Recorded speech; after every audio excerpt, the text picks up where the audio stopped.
Assalamualaikum warahmatullahi wabarakatuh.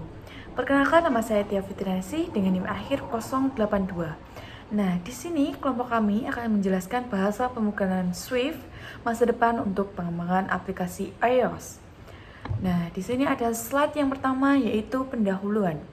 Pendahuluan di era digital yang berkembang pesat, bahasa pemrograman terus berevolusi untuk memenuhi kebutuhan industri teknologi. Salah satu bahasa yang semakin populer adalah Swift, bahasa pemrograman yang dikembangkan oleh Apple untuk membangun aplikasi di iOS, macOS, watchOS, dan tvOS. Nah, untuk slide selanjutnya, apa sih itu Swift? Swift pertama kali diperkenalkan oleh Apple pada tahun 2014 sebagai alternatif yang lebih aman dan cepat dibandingkan oleh Objective-C. Berbeda dengan pendahuluannya, Swift memiliki sintaks yang lebih bersih, lebih mudah dibaca, dan lebih efisien. Swift juga dirancang agar aman dari bug, memiliki kecepatan eksekusi tinggi, serta dapat digunakan berbagai perangkat Apple. Yang lebih menarik, Swift adalah open source, memungkinkan komunitas developer untuk terus berkembang bersama bahasa ini. Nah, di sini mengapa harus memilih Swift? Alasan yang pertama yaitu sangat simpel dan mudah. Sintaks simpel dan mudah dipahami. Swift dibuat agar mudah dipelajari, bahkan untuk pemula, dengan kode yang lebih ringkas dibandingkan Objective-C. Swift memungkinkan pengembang untuk menulis kode lebih cepat dan lebih rapi. Nah, itulah yang bisa saya sampaikan. Untuk slide selanjutnya akan dilanjutkan oleh teman saya. Terima kasih.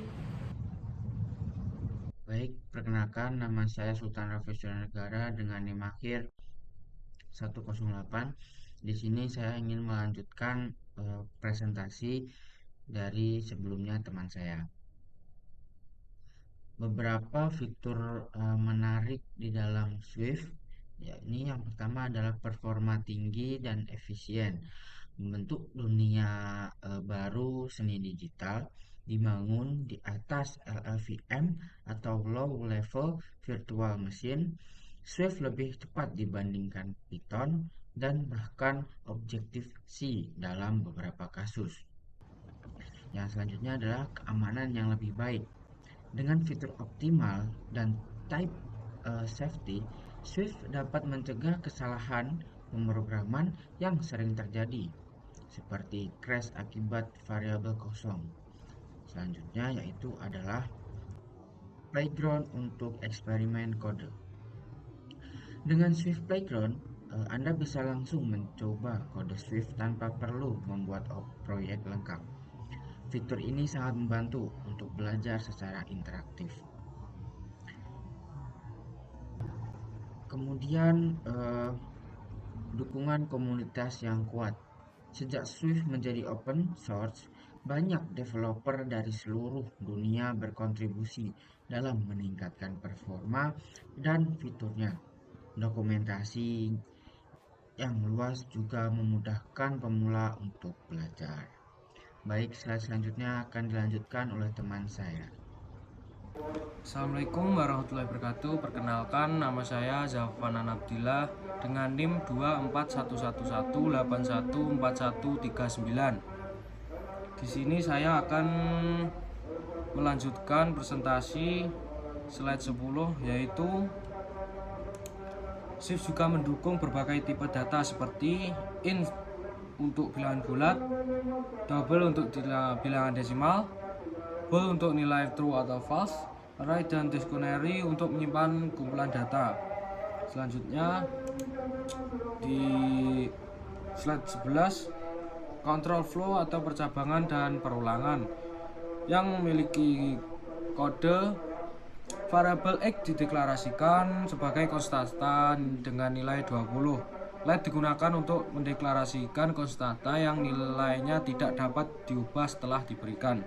Dan untuk if X lebih dari sama dengan 18 mencetak apakah nilai X lebih besar atau sama dengan 18. Jika benar, maka program akan mencetak Anda sudah dewasa. Jika else kondisi tidak terpenuhi, misalnya jika X kurang dari 18, maka program akan mencetak Anda masih anak-anak. Dan selanjutnya di slide 12, function atau dalam fungsi dalam Swift yang memiliki kode func digunakan untuk mendeklarasikan fungsi dalam Swift. Dan getUser nameString mendefinisikan fungsi bernama getUser yang menerima satu parameter name bertipe string dan memiliki print hello. Dan selanjutnya slide 13 yang fungsi dalam Swift terusan dari tadi. Untuk var greeting atau hello Swift mendeklarasikan variabel greeting dengan tipe data string dan memberi nilai hello Swift. Dan var digunakan untuk deklarasi variabel yang bisa berubah nilainya. Dan untuk print greeting mencetak nilai dari variabel greeting ke output. Output yang dihasilkan yaitu hello Swift. Dan untuk yang bawahnya, potongannya kedua, milik kode func getUser name atau string mendeklarasikan fungsi bernama getUser yang menerima satu parameter name bertipe string. Dan selanjutnya yaitu print yang berisi hello. Baik, presentasi kali ini akan diteruskan oleh teman saya. Terima kasih. Perkenalkan, nama saya Ryan Wibowo dengan NIM akhir 046. Di sini saya akan menunjukkan materinya. Yang berikutnya ada Object Oriented Programming atau OOP dalam Swift. Di sini ada berupa codingannya, yaitu kode ini menjelaskan bagaimana membuat kelas dengan properti dan metode di Swift. Kelas card digunakan untuk membuat object maker dengan merek Tesla. Kemudian memanggil metode drive untuk menampilkan output Tesla is driving. Selanjutnya yaitu ada kelebihan Swift. Swift memiliki kelebihan yang pertama yaitu sintaks modern dan mudah untuk dipahami. Kemudian ada performa cepat dan efisien. Ketiga yaitu keamanan tinggi dan fitur opsional. Dan yang terakhir yaitu didukung langsung oleh Apple dan komunitas besar. Kemudian untuk kekurangan Swift. Yang pertama yaitu Swift hanya optimal untuk ekosistem Apple. Kemudian relatif baru dibandingkan bahasa lain seperti Java dan C++. Dan yang terakhir yaitu dokumentasi untuk platform selain Apple masih terbatas. Baik, di sini saya akan melanjutkan presentasi. Yang selanjutnya adalah bagaimana cara belajar Swift. Belajar Swift bisa dipelajari dengan banyak cara. Yang pertama adalah Swift Playground, yang kedua online course, yang ketiga Apple Developer Documentation, yang keempat adalah proyek kecil. Beberapa cara tersebut bisa untuk kita mempelajari Swift. Slide selanjutnya adalah kesimpulan. Kesimpulan dari PPT kita ini adalah Swift adalah bahasa pemrograman yang modern, cepat, dan aman untuk membangun aplikasi ekosistem Apple.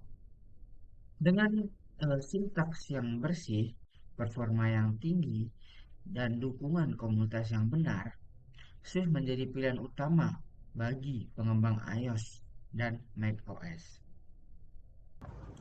Baik, sekian mungkin presentasi dari kelompok. Kurang lebihnya mohon maaf. Sekian, wassalamualaikum warahmatullahi wabarakatuh.